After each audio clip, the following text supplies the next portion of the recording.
ሰላም ጤና ይስጥልኝ እንደምን ቆያችሁ ከቻናል 1 ቴሌቪዥን የሚተላለፍላችሁ የዜና ሰዓታችን ላይ ትገኛላችሁ ከሀገር ውስጥና ከውጭ ያገኘናቸው መረጃዎች ወደ እናንተ እናደርሳለን ዜናዎቹ የመራብራችሁ ቆይታ ማድረግን ይፍራት አጥላው ነኝ መልካም ቆይታ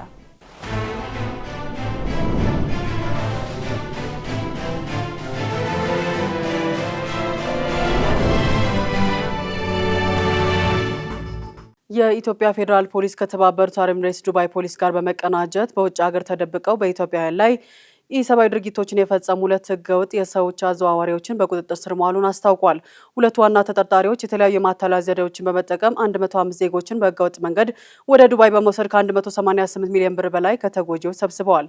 ለዝርዝሩ አማሩ ገብሩ በርካታ ዜጎች ላይ ከፍተኛ የሰብአዊ መብት ጥሰት በመፈጸም የቆዩ ተጠርጣሪዎች በኢትዮጵያ ፌደራል ፖሊስና በዱባይ ፖሊስ ትብብር በቁጥጥር ስር ውለው ለኢትዮጵያ መንግስት ተላልፈዋል። የኢትዮጵያ ፌደራል ፖሊስ በዱባይ በሚገኘው የኢትዮጵያ ኤምባሲ በኩል በደረሰው ጥቆማ መሰረት ተጠርጣሪዎቹ በዱባይ ተቀምጠው በሀገር ውስጥ ባሉ ተባባሪዎቻቸው አማካኝነት ወጣቶችን እየመለመሉ ወደ ዱባይ እንደሚልኩ በተዘጋጀ ማገቻ ቦታ እንደሚያቆዩ በተለይም በሴቶች ላይ ጥቃትና ማሰቃየት እንደሚፈጽሙ አረጋግጧል። ፖሊስ ጉዳዩን ከመረመረ በኋላ በሀገር ውስጥም ሆነ በውጭ ተቀናጅተው ወንጀሉን ሲፈጽሙ በቆዩት ዋና ተጠርጣሪዎችና ተባባሪዎቻቸው ላይ የፍርድ ቤት ማዘዣ በማውጣት በዱባይ ፖሊስ ትብብር ተጠርጣሪዎቹን በቁጥጥር ስር በመዋል ሐምሌ 10 ቀን 2018 ዓ.ም ለኢትዮጵያ አስረክቧል። ተጠርጣሪዎቹ ሰዎችን ወደ ውጭ መላክ የሚያስችል ህጋዊ ፍቃድ ሳይኖራቸው ከ2015 ዓ.ም ጀምሮ በሀገር ውስጥ ያለው ቡድን ከውጭ ካለው ቡድን ጋር በመተባበር በተለያዩ ኩባንያዎች ስራ እንደሚያስቀጥሩ በማስመሰል ከተለያዩ የኢትዮጵያ አካባቢዎች በርካታ ዜጎችን በመመልመል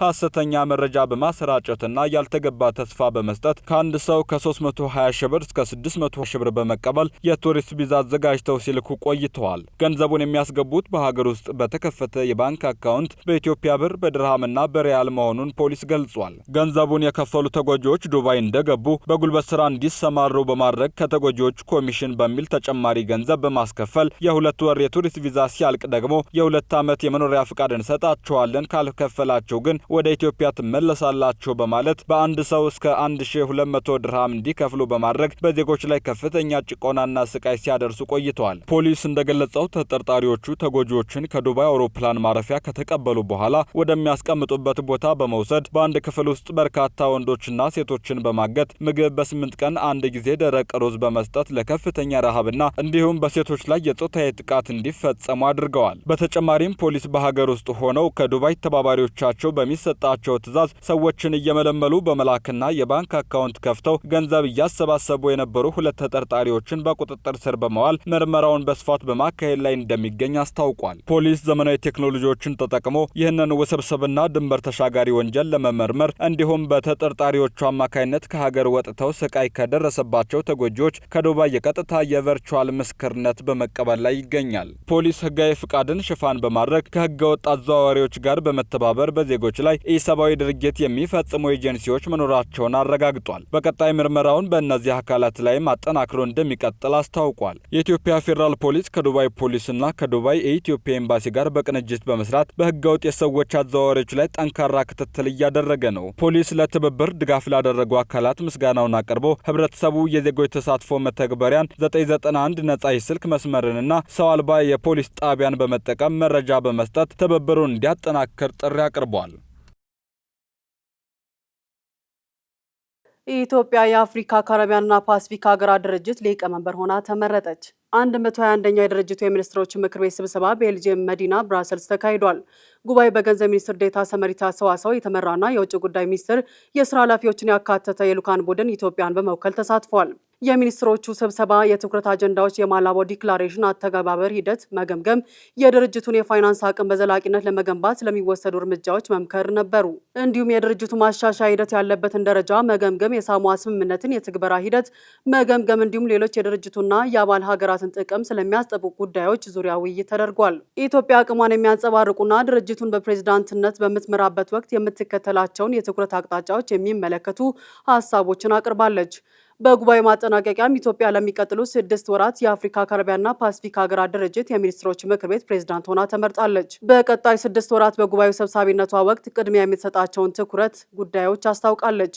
ኢትዮጵያ ድርጅቱ ከተመሰረተ እንደ አውሮፓውያን አቆጣጠር ከ1975 ጀምሮ 2 ጊዜ ተቋሙን በሰብሳቢነት ማገልገሏን የውጭ ጉዳይ ሚኒስትር ገልጿል።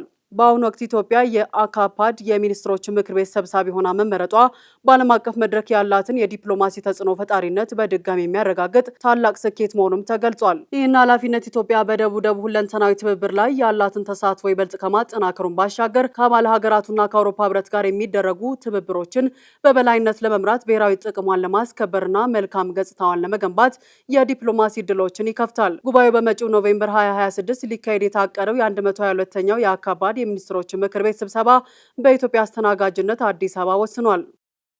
ኢትዮጵያ ዓለም አቀፍ የሰው ሰራሽ አስተውሎት ትብብር ድርጅት የማቋቋሚያ ስምምነት ፈረመች።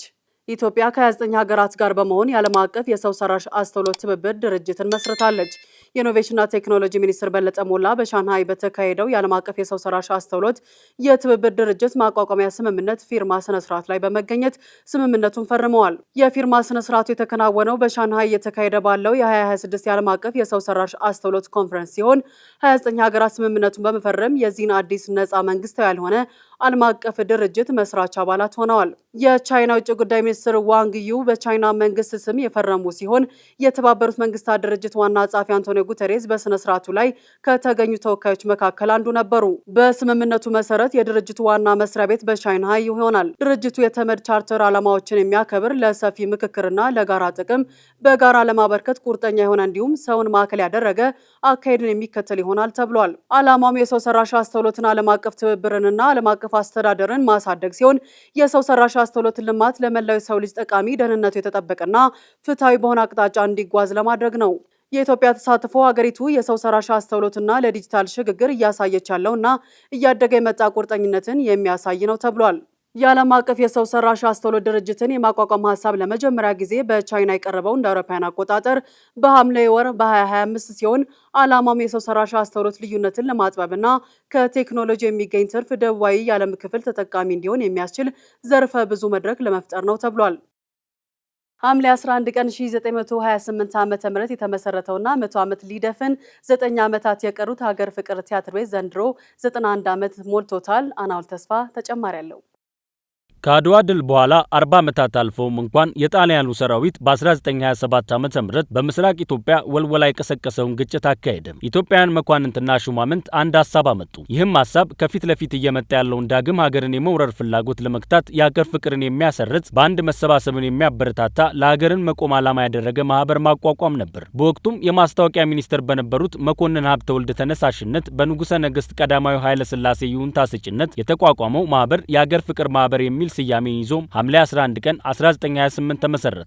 ማህበሩም ኢትዮጵያውያን ቀደምት አባቶቻችን በደምና በአጥንታቸው ጠብቀው ያስረከቧቸውን ዳር ድንበር እንዲያስጠብቁ፣ ልዩነቶችን ወደ ጎን ትተው አንድነታቸውን ከምን ጊዜውም በላይ እንዲያጠናክሩ፣ በተለይም ዳግም በመዲናይቱ አዲስ አበባ ያለውን ሕዝብ በአርበኝነት ስሜት ተነሳስቶ ለጦርነት እንዲዘጋጅ ማድረግ ዓላማው ነበር። ለዚህም በአዲስ አበባ ታላላቅ ሰዎች ንግግር እንዲያደርጉ በመጋበዝ ህብረተሰቡን በቁጭት በሽለላና በፉከራ ስንኞች ጭምር ይቀሰቀስ ያነሳሳ ነበር። ከ5 ዓመታት ተጋድሎ የጣሊያን ወረራ ኃይል ከኢትዮጵያ መባረር በኋላ የሀገር ፍቅር ቲያትር የሚል ስያሜም ስራውን የጀመረው ማህበሩ የቲያትርና የሙዚቃ ክፍል በማቋቋም እንዲቋቋም ሆነ።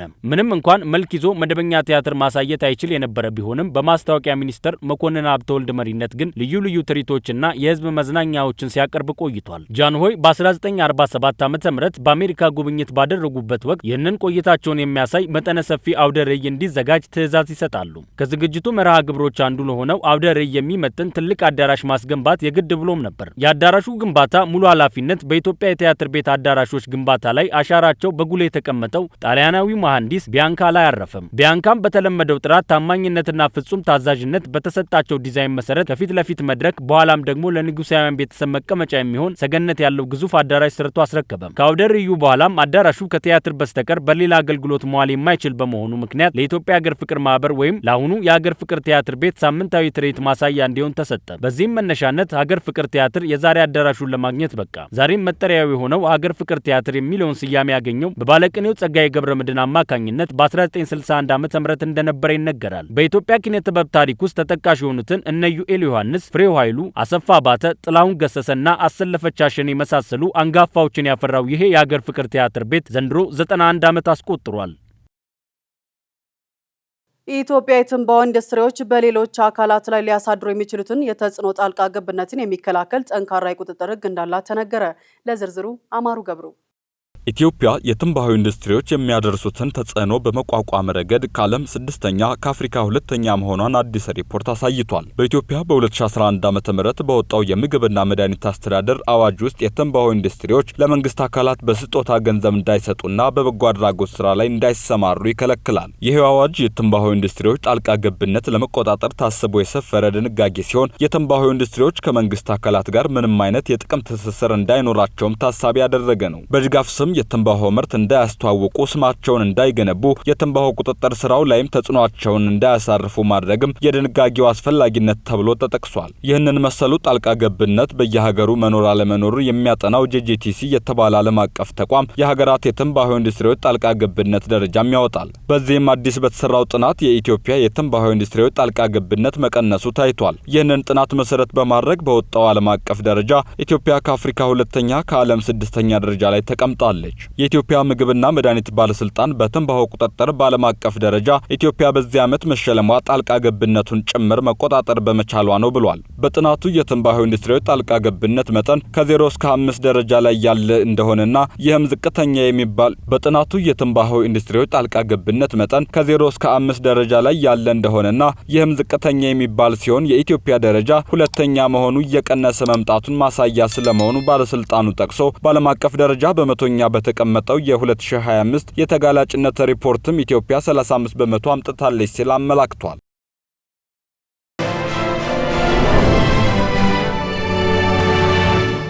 እየተከታተላችሁ የምትገኙት ከቻናል 1 ቴሌቪዥን የሚተላለፍላችሁ የዜና ሰዓታችን ነው። አሁን ደግሞ ከውጭ ወዳገኛቸው መረጃዎች አልፋለሁ። ቻይና አሜሪካ በውጭ ሀገራት ጋዜጠኞች ላይ ያወጣችውን አዲስ የቪዛና የቆይታ ጊዜ ገደብ አድሏዊ ስትል አጥብቃ ተቃወመች። በተለይም ለቻይናውያን ጋዜጠኞች የሰጠችውን የ90 ቀናት የቆይታ ጊዜ ውሳኔን እንድትሰርዝ ጠይቃለች። የአሜሪካ መንግስት በቅርቡ አዲስ የቪዛ ሕግን ማውጣቱን ተከትሎ ቻይና ከፍ ያለ ትችት ማቅረቧን ሮይተርስ ዘግቧል። አዲሱ ሕግ ለአብዛኞቹ የውጭ ሀገራት ጋዜጠኞች የቆይታ ጊዜን 240 ቀናት፣ ለቻይናውያን ጋዜጠኞች ግን 90 ቀናት የማድረጉ እርምጃ ለሁለቱም ሀገራት ጥቅም አያመጣም ያለችው ቻይና አሜሪካ አድሏዊ ፖሊሲዋን በአስቸኳይ ማንሳት አለባት ብላለች። ይህ ጉዳይ በአሜሪካና በቻይና መካከል በጋዜጠኞች የስራ ነጻነትና የቪዛ ፖሊሲ ዙሪያ ለዓመታት የቆየውን ውጥረት ዳግም ያባበሰው ሲሆን ቻይና አስፈላጊ ሆኖ ካገኘችው ተመጣጣኝ የሆነ የአጸፋ እርምጃ የመውሰድ መብቷን እንደምትጠቀምም አስጠንቅቃለች። የአሜሪካው ፕሬዝዳንት ዶናልድ ትራምፕ ሩሲያ፣ ቻይናና ኢራን በአሜሪካ ምርጫዎች ላይ ጣልቃ ገብተዋል በሚል ወነጀሉ። ሶስቱም ሀገራት በበኩላቸው ይህንን የትራምፕ የምርጫ ጣልቃ ገብነት ክስ ውድቅ አድርገዋል። አናውል ተስፋ ዝርዝር አለው።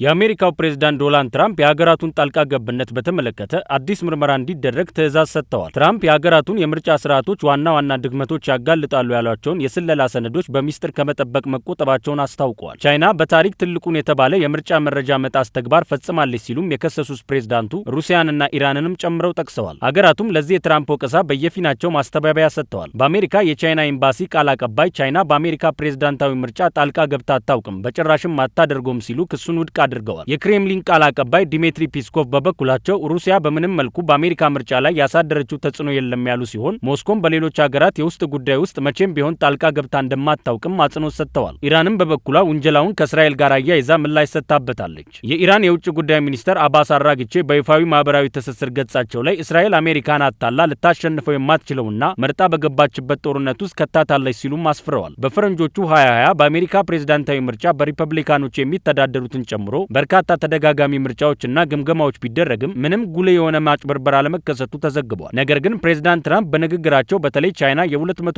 ሚሊዮን አሜሪካውያንን መራጮች መረጃ ማግኘቷን ቢገልጹም የምርጫ ድምጽ ማጭበርበር አሊያም የምርጫው ውጤት መቀየሩን የሚያሳይ አንድም ማስረጃ ግን አላቀረቡም ሲል ሮይተርስ ጽፏል። ፕሬዝዳንት ዶናልድ ትራምፕ ከቴህራን ጋር የተደረሰው የተኩስ አቁም ማብቃቱን ካሳወቁ በኋላ የአሜሪካ ጦር ለ7ኛ ምሽት ድብደባ መፈጸሙን አስታወቀ።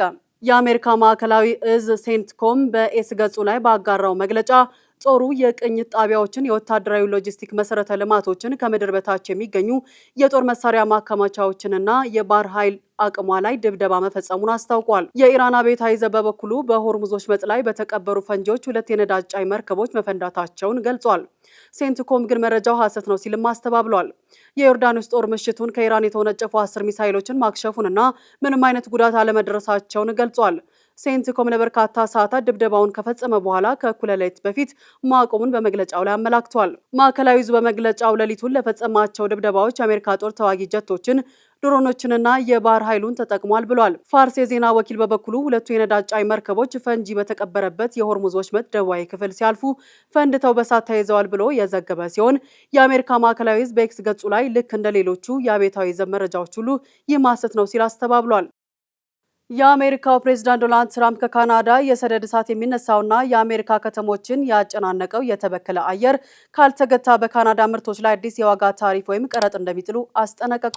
በአሜሪካና በጎረቤቷ ካናዳ መካከል ያለው የንግድና የፖለቲካ ውጥረት በአዲስ መልክ አገርሽቷል። ፕሬዝዳንት ዶናልድ ትራምፕ በትሩዝ ገጻቸው ባስተላለፉት መልእክት በካናዳ እየተቀጣጠለ ካለው የሰደድ እሳት የሚነሳው ጭስ በርካታ የአሜሪካ ከተሞችን በመበከል ነዋሪዎችን ለአደጋ እያጋለጠ ነው ብለዋል። ፕሬዝዳንቱ አክለውም ካናዳ ደኖቿን በአግባቡ ባለመንከባከቡ አሜሪካ በተበከለና ጤናማ ባልሆነ አየር እየተወረረች ነው ሲሉ የካናዳን መንግስት በቸልተኝነት ከሰዋል። በዚህ ምክንያት በካናዳ ላይ አዲስ የንግድ ታሪፍ ለመጣል እንደሚገደዱም አስታውቀዋል። በአሁኑ ወቅት ከ100 ሚሊዮን በላይ አሜሪካውያን በአየር ብክለት ማስጠንቀቂያ ስር የሚገኙ ሲሆን እንደ ኒውዮርክና ቺካጎ ያሉ ታዋቂ ከተሞች በጭስ ተሸፍነዋል። በአንጻሩ የካናዳው ጠቅላይ ሚኒስትር ማርክ ካርኒ ለአሜሪካ ፕሬዝዳንት በሰጡት ምላሽ የአየር ንብረት ለውጥ የጋራ መፍትሄ እንጂ የፖለቲካ ውንጀላ የሚያስፈልገው አይደለም ብለዋል። የካናዳ ባለስልጣናት ሁለቱ ሀገር በሰደድ እሳት አደጋ ጊዜ እርስ በርስ የመረዳዳት የቆየ ታሪክ እንዳላቸው በማስታወስ አሁን የሚያስፈልገው በትብብር መስራት መሆኑን ገልጸዋል። የህግ ባለሙያዎች እንደሚሉት ከሆነ ግን ፕሬዝዳንት ዶናልድ ትራምፕ ከተፈጥሮ አደጋ ጋር በተያያዘ በንግድ ላይ ቀረጥ ለመጣል የሚያስችላቸውን ህጋዊ አሰራር ስለመኖሩ ግልጽ እንዳልሆነ እየገለጹ ይገኛሉ ሲል ቢቢሲ ዘግቧል። ዓመታዊው የኢኮኖሚስት ኢንተለጀንስ ዩኒት የ2026 የዓለማችን ለኑሮ እጅግ ምቹና ፈታኝ ከተሞች ደረጃን ይፋ አድርጓል። ለዝርዝሩ ጸጋነሽ ተሰማ። የዴንማርኳ ኮፐንሃገን የዓለማችን ቀዳሚዋ ለመኖር ምቹ ከተማ ተብላ ስትነግስ፣ በአንጻሩ በጂኦፖለቲካዊ ውጥረትና ጦርነት ሳቢያ የዱባይና የባህረ ሰላጤው አካባቢ ከተሞች የነበራቸውን ሳቢነት ዘንድሮ በከፍተኛ ሁኔታ ማሽቆልቆሉ ተገልጿል። ለተወሰኑ የህብረተሰብ ክፍሎች ዱባይ ሁሉ ነገር የተሟላላት ከተማ ነበረች። ሰፋፊና ዘመናዊ የገበያ ማዕከላት፣ ለልጆች የሚሆኑ ምርጥ ትምህርት ቤቶች፣ ዝቅተኛ የዝናብ መጠንና ከቀረጥ ነፃ የሆነ የኑሮ አማራጭ ከተማዋን ተመራጭ አድርገዋት ቆይተዋል። ከቅርብ ጊዜ ወዲህ ከተቀሰቀሰው የመካከለኛው ምስራቅ ጦርነት በፊት ደግሞ ከተማዋ እጅግ አስተማማኝ ሰላም የነበራት ስፍራ ነበረች። ነገር ግን በባህረ ሰላጤው አካባቢ የሚገኙ ከተሞች አሁን ላይ የውጭ ሀገር ዜጎች የነበራቸው ሳቢነት በእጅጉ ቀንሷል። የዘ ኢኮኖሚስት እህት ኩባንያ በሆነው በኢኮኖሚስት ኢንተለጀንስ ዩኒት ዓመታዊ የከተሞች ደረጃ መረጃ መሰረት በዚህ ዓመት እንደ ባህረ ሰላጤው ቀጠና የኑሮ ምቾትና ደህንነቱ በከፍተኛ ደረጃ ያሽቆለቆለ ሌላ የዓለም ክፍል የለም። የ2026 የዓለም ከተሞች የኑሮ ምቾት ሪፖርት እንደሚያሳየው በዓለም ዙሪያ የሚገኙ 173 ከተሞችን በደህንነት፣ በጤና፣ በትምህርት፣ በባህልና አካባቢ እንዲሁም በመሰረተ ልማት መመዘኛዎች አወዳድሯል። ቀዳሚዎቹና ለመኖር ምቹ የሆኑት ከተሞች የዴንማርኳ ኮፐንሃገን የዘንድሮውን የዓለማችን ለመኖር እጅግ ምቹ የሆነች ከተማ ክብርን በመያዝ በአንደኝነት ደረጃ ላይ ተቀምጣለች። ከተማዋ በትምህርት፣ በመሰረተ ልማትና በደህንነት ፍጹም ነጥብም አግኝታለች። ቬይናኦ ኦስትሪያና ሜልቦርን አውስትራሊያ በቅደም ተከተል ሁለተኛና ሶስተኛ ደረጃን ይዘዋል። በአጠቃላይ ከአንደኛ እስከ 10ኛ ያለውን ደረጃ አውሮፓ፣ አውስትራሊያና ጃፓን፣ ኦሳካና ቶኪዮ ተቆጣጥረውታል። ለመኖር እጅግ ፈታኝና ዝቅተኛ ደረጃ ላይ ያሉ ከተሞች ደማስቆ፣ ሶሪያ አሁንም በዓለም ላይ ለመኖር እጅግ ከባዱና የመጨረሻው ደረጃ ላይ የምትገኝ ከተማ ሆናለች። ትሪፖሊ፣ ሊቢያና ዳካ ባንግላዴሽ ተከታዮቹን ዝቅተኛ ደረጃዎችን ይዘዋል። ቴሄራን፣ ኢራንና ኪየቭ ዩክሬን በጦርነት ምክንያት የደህንነት ደረጃቸው በእጅጉ በማሽቆልቆሉ ወደ መጨረሻዎቹ 10 ከተሞች ዝርዝር ውስጥ ገብተዋል። ትልልቅ ለውጥ ያሳዩ ከተሞች የእስያ ከተሞች ሲሆኑ በተለይም የቻይና ከተሞች በጤና ጥበቃ መሰረተ ልማት ላይ ባደረጉት ከፍተኛ መሻሻል የደረጃ እድገት አሳይተዋል። በዚህም ፉዡ ከፍተኛ ደረጃ ያሻሻለች ከተማ ሆና ተመርጣለች። ኒውዮርክ አሜሪካ የደህንነት ስጋትና የወንጀል መጠን በመቀነሱ በዚህ ዓመት ከፍተኛ የደረጃ መሻሻል ካሳዩ ከተሞች አንዷ ሆናለች። የሰው ልጅ የእድሜ ጣሪያ ወይም የመኖር ተስፋ እየጨመረ በመምጣቱ የእድሜ ባለጸጎችን መብትና ክብር ለመስጠት የሚያስችል የሕግ ማዕቀፍ ለማዘጋጀት ድርድር ተጀመረ። በጄኔቭ በተካሄደው ስብሰባ ተሟጋቾች በአረጋውያን ላይ የሚፈጸሙና ተደብቀው የቆዩ ጥቃቶች እንዲሁም በእድሜ ምክንያት የሚደርሱ መድሎች እንዲቆሙ እየጠየቁ ነው። ሄሮዳት ንጉሴ ተጨማሪ አላት። በጄኔቫ ለአንድ ሳምንት ያክል በተካሄደውና በአርጀንቲና በተመራው የተባበሩት መንግስታት ድርጅት ስብሰባ የእድሜ ባለጸጎችን መብት ለማጠናከር የሚያስችል አዲስ ዓለም አቀፍ ስምምነት ለማርቀቅ መደበኛ ውይይት ተጀምሯል። ይህ የድርድር ሂደት የተጀመረው በዓለም ላይ የሰዎች የመኖር እድሜ እየጨመረ በመምጣቱና አረጋውያን ለተለያዩ መድሎዎችና ጥቃቶች እየተጋለጡ በመሆኑ ነው። የተባበሩት መንግስታት ድርጅት ትንበያ እንደሚያሳየው በሚቀጥሉት 50 ዓመታት እድሜያቸው ከ65 ዓመት በላይ የሆኑ ሰዎች ቁጥር በእጥፍ ይጨምራል። ይህም ማለት የአረጋውያን ቁጥር አጠቃላይ የዓለም ህዝብ 1/5 ወይም 20 በመቶ ይደርሳል ማለት ነው። በጄኔቫ ከተሰበሰቡት መንግስታት የአርጀንቲና አምባሳደር የሆኑት ካርሎስ ማሪዮ ፎራዶሪ የድርድሩን ዓላማ ሲያስረዱ ግባችን የአሁኑን ፍላጎት ማሟላት ብቻ ሳይሆን የወደፊቱን ፈተና መቋቋም የሚችል ስርዓት ማዘጋጀት ነው። በዓለም ዙሪያ የሚገኙ በሚሊዮን የሚቆጠሩ አረጋውያንን ክብር፣ ጥበቃና መብት የሚያጠናክር የህግ ሰነድ መገንባት እንፈልጋለን ሲሉ ተደምጠዋል። እንደ ብራዚል፣ ስሎቬኒያ፣ ፊሊፒንስና ጋምቢያ ያሉ ሀገራት የዚህን አዲስ ስምምነት መፈረም በግንባር ቀደምነት እየደገፉ ይገኛሉ።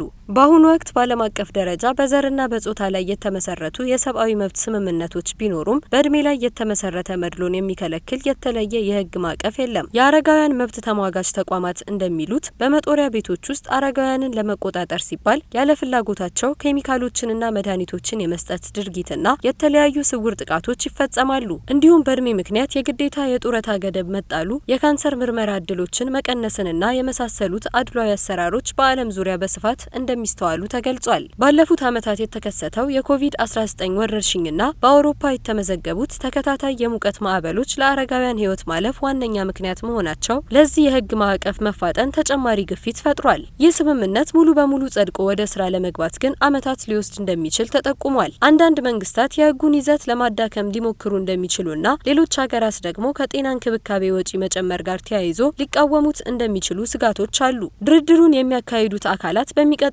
ጥቅምት ወር በጄኔቫ በድጋሜ ለመገናኘት ቀጠሮ መያዛቸውን ሮይተርስ ዘግቧል።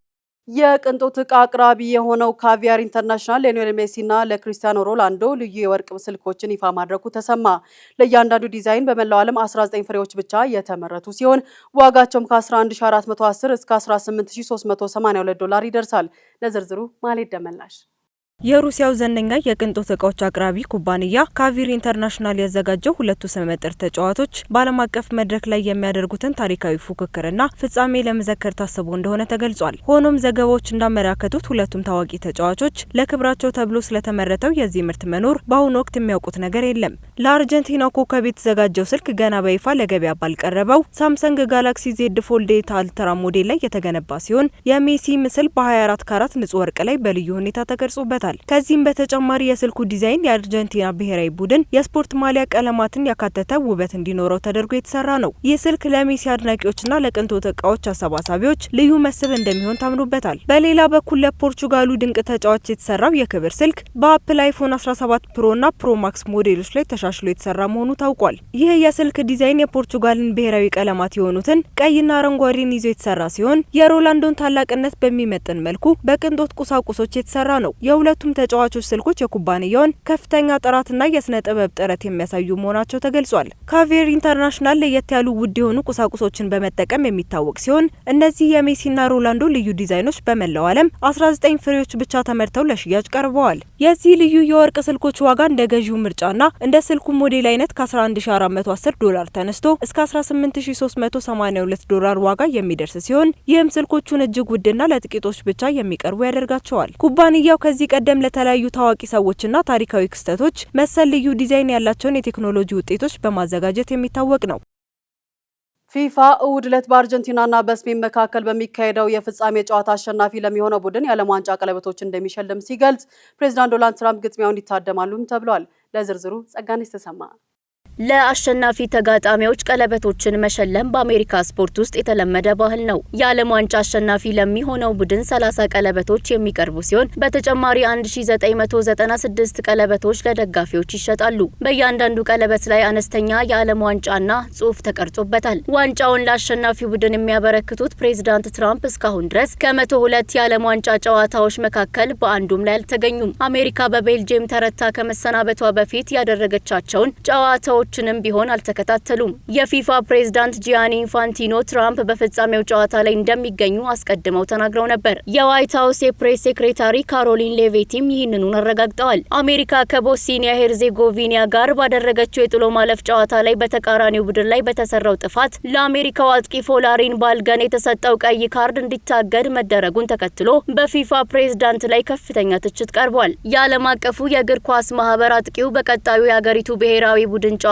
እንዳይሳተፍ የሚያግደው ውሳኔን የሻረው ፕሬዝዳንት ዶናልድ ትራምፕ በጉዳዩ ላይ ጣልቃ ከገቡ በኋላ ነው። በዓለም ዋንጫ ታሪክ 189 ጊዜ ቀይ ካርድ የተሰጠ ሲሆን ከዚህ ውስጥ ቀጣዩን ጨዋታ ያለመሳተፍ እገዳ ተፈጻሚ ያልሆነው የአሁኑን ጨምሮ በሁለት ተጫዋቾች ላይ ብቻ ነው። የዘንድሮ ዓለም ዋንጫ በአሜሪካ በሜክሲኮና በካናዳ አስተናጋጅነት እየተካሄደ ነው። በነገው ዕለት በሚደረገው የዓለም ዋንጫ የፍጻሜ ግጥሚያ አርጀንቲና ከስፔን ጋር የምታደርገው ጨዋታ በጉጉት ይጠበቃል። የዘንድሮ 23ኛው የዓለም ዋንጫ ነገ ከመጠናቀቁ በፊት ዛሬ ሌሊት እንግሊዝና ፈረንሳይን በደረጃ ጨዋታ ያገናኛል። የዘንድሮ 23ኛው የዓለም ዋንጫ ፍጻሜውን ሊያደርግ ሁለት ጨዋታዎች ቀርተውታል። ዛሬ ሌሊት የሚደረግ የደረጃ ጨዋታና የፍጻሜ ግጥሚያ በማህበራዊ ሚዲያ ላይ በስፋት ሲዘዋወር የነበረውና የብዙዎችን ቀልብ የሳበው የሊዮኔል ሜሲና የላሚን ያማል የድሮ ፎቶዎች እውነተኛ መሆኑም ተረጋግጧል። አናውል ተስፋ እንደሚከተለው ያቀርበዋል። ይህንን እውነታ የተባበሩት መንግስታት የህፃናት መርጃ ድርጅት ዩኒሴፍ ያረጋገጠው ሲሆን ፎቶው ከተራ ምስልነት ባለፈ የሁለት ትውልድ እግር ኳስ ድንቆች ዕጣ ፋንታ አስቀድሞ ያቆራኘ አስገራሚ ታሪካዊ ቅጽበት ሆኖ ተመዝግቧል። ይህም ታሪካዊ ፎቶግራፍ የተነሳው በ2007 በባርሴሎና ካምፕ ኑ ስታዲየም የልብስ መቀየሪያ ክፍል ውስጥ ነበር። የባርሴሎና ታዋቂ ጋዜጣ ዲዮራ ስፖርት ከዩኒሴፍ ጋር በመተባበር ለበጎ አድራጎት የገቢ ማሰባሰቢያ ቀን አዘጋጅቶ ነበር። በወቅቱም በሮካፎ እንዲኖሩ የነበሩት የላሚን ያማል ወላጆች በዩኒሴፍ በተዘጋጀው ዕጣ ላይ በመሳተፍ ልጃቸውን ባርሴሎና ተጫዋቾች ጋር የማገናኘት እድል አገኙ። በወቅቱም ሊዮኔል ሜሲ ገና 20 ዓመት ወጣት የነበረ ሲሆን በዓለም እግር ኳስ ላይ ገና አሻራውን ማሳረፍ የጀመረበት ወቅት ነበር። ፎቶውን ያነሳው እውቁ የፎቶ ጋዜጠኛ ጆን ሞንፎሮት ሲሆን አጋጣሚውን ሲያስታውስ ሜሲ አይናፋር ከመሆኑ የተነሳ ገና የ5 ወር ሕፃን የነበረውን ያማልን በገንዳ ውስጥ እንዴት አቅፎ ማጠብ እንዳለበት ግራ ገብቶት ነበር በማለት ያስታውሳል። ከ18 ዓመታት በፊት ላሚን ያማል ገና ሕፃን እያለ ከእናቱ ሺላ ጋር በመሆን በዩኒሴፍ የገቢ ማሰባሰቢያ የፎቶ ግብር ላይ ከእግር ኳስ ንጉስ ሊዮኔል ሜሲ ጋር መገናኘቱ ዛሬም ላይ ትልቅ ትርጉም ሰጥቶታል። ዛሬ ሁለቱም በሜዳ ላይ በሚያሳዩት ድንቅ ስኬታቸው በሚሊዮን የሚቆጠሩ ሰዎችን እያነሳሱ ይገኛሉ። ሜሲ 8 የባላንዶር ሽልማቶችን በማሸነፍ በታሪክ ታላቁ ተጫዋች መሆኑን ሲያስመሰክር፣ ያማል ደግሞ በታዳጊነቱ ስፔንን ለአውሮፓ ዋንጫ ድል በመምራትና በባርሴሎና ቤት አዲስ ኮከብ በመሆን የሜሲን ፈለግ እየተከተለ ይገኛል። ይህ ትስስር በሜዳ ላይ በሚታይ ድንቅ ብቃት ብቻ የተገደበ አይደለም። ከሜዳ ውጭም ሜሲና ያማል የዩኒሴፍ የበጎ ፍቃድ አምባሳደሮች በመሆን በመላው ዓለም ለሚገኙ ህጻናት መብት መከበርና ደህንነት ድምጻቸውንና ስማቸውን በበጎ ተግባር ላይ እያዋሉ ይገኛሉ። የዩኒሴፍ ዋና ዓላማ እያንዳንዱ ህጻን እንዲተርፍ እንዲያድግና ሙሉ አቅሙን እንዲጠቀም ማስቻል ሲሆን ድርጅቱም እነዚህን ሁለት ታላላቅ የዓለም እግር ኳስ ኮከቦች በአንድ ወቅት በበጎ አድራጎት መድረክ ላይ በማገናኘቱ ዛሬም በቡድን ውስጥ በማካተቱ ታላቅ ኩራት እንደሚሰማው ገልጿል። በሊዮኔል ሜሲ እጅ ገና በ5 ወር የተዳሰሰው ላሚን ያማል በአሁኑ በትልቁ የዓለም ዋንጫ መድረክ ፍጻሜ በ20 ዓመት ከሚበልጠውና ከሚያደንቀው ኮከብ ጋር ፊት ለፊት የሚፋጠጥበት እድል አግኝቷል። ዛሬ የሚደረጉ ጨዋታዎች በዓለም ዋንጫ የደረጃ ጨዋታ ሌሊት ፈረንሳይ ከእንግሊዝ ሲጫወቱ ነገ ደግሞ ስፔን ከአርጀንቲና የዓለም ዋንጫ የፍጻሜ ጨዋታ ይሆናል። ስትከታተሉ የቆያችሁት ከቻናል 1 ቴሌቪዥን የሚተላለፍላችሁ የዜና ሰዓታችንን ነበረ። ዜናዎችን የመራው አብሬያችሁ ቆይታ ያደረኩት እኔ ፍራታ አጥራውን ነበርኩኝ። ሌሎች የቻናል 1 ፕሮግራሞች ይቀጥላሉ። መልካም ጊዜ።